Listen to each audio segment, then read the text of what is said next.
there is 22 bases that belong to the US in the Middle East, all of which are stationed in around Qatar, Saudi Arabia, Bahrain, Kuwait, and vice versa, and many more. But all of these bases do not seem to be functional, and some of the personnel from the Qatar's Al Udeid Air Base, a couple of days ago, even last week, we've seen massive troops going back to their original camps or their stationed countries.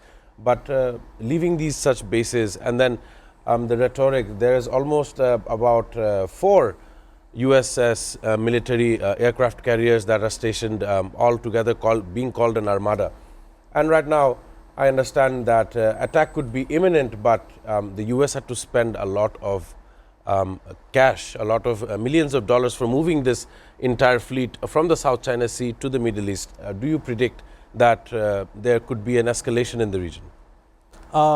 As far as to say escalation, I think it could, as I would also agree that we're in that Cold War state, in the sense like the escalation could have peaked to some extent, rather than, because I don't think US will straight out attack Iran in any way possible in another situation, invasion.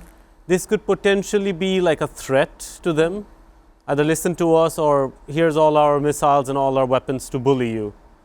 But other than that fear factor that works, I don't think it's anything more than that. Trump, I think, understands this point. Like, it's okay to threat them. Like, Trump gives around threat to almost anyone. He doesn't come either through some economic policy like sanctions, or something militarily like as if we see with Venezuela and right now Iran.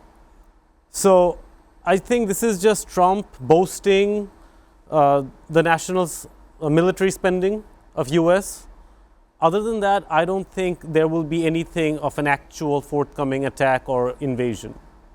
Of course, such as the news suggests as well, the Islamic Revolutionary Guard Corps commander Mohammad Akbarzadeh is saying, as I quote, Iran is not seeking war, but it is fully prepared. And of course, this preparation, it has many months of backing. Last summer, we've seen the US B-2 bombers dropping a massive ordnance bomb on the nuclear facilities. It has stopped the nuclear program, as the US administration was very close to understanding that Iran was only days away from developing a nuclear warhead. We're hearing Norman Floyd Barnes regarding the American politics, the scenario. We are looking at another federal government shutdown, and this time the 2 agents that were responsible of killing of Mr. Alex Pretty, who was an intensive care nurse. That does not sound as threatening as a domestic terrorist, if I would call it. But the 2 agents that were involved, they are given administrative leave. Of course, this is to save them from any kind of public retribution. And of course, we also see that there could be a federal shutdown. But if none of the 12 appropriation bills that make up the federal discretionary spending budget, until it passes the both chambers, the government fully shuts down. So that will have create a havoc for the United States of America, given the fact all they have done this month, all their spending regarding military posturing, if you would call it. These are important for Donald Trump's administration, and people are not seeing eye to eye with his administration or him as they did in his first term. So I want to understand, what's your observation? Well, especially when it comes to their fiscal policy, the American fiscal policy, I think it's quite interesting, because Trump has all these tariff initiatives where he's trying to plow in like government revenue, which is great. But then again, you see him with the US military expansion across the world, as well as you see domestically the funding that ICE is getting, right?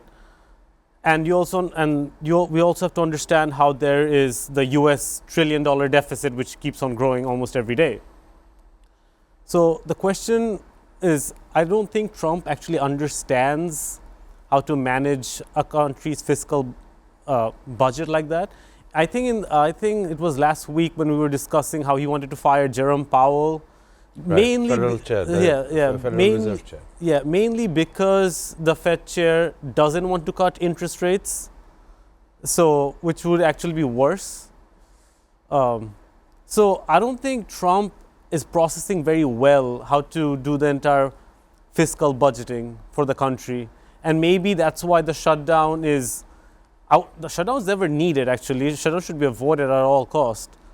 But I don't think right now the Democrats and the Republicans see eye to eye when it comes to how to spend their budget, and hence I guess a shutdown like this is, well, it's usually inevitable. If not now, maybe in the next year or next time there's a budget discussion again.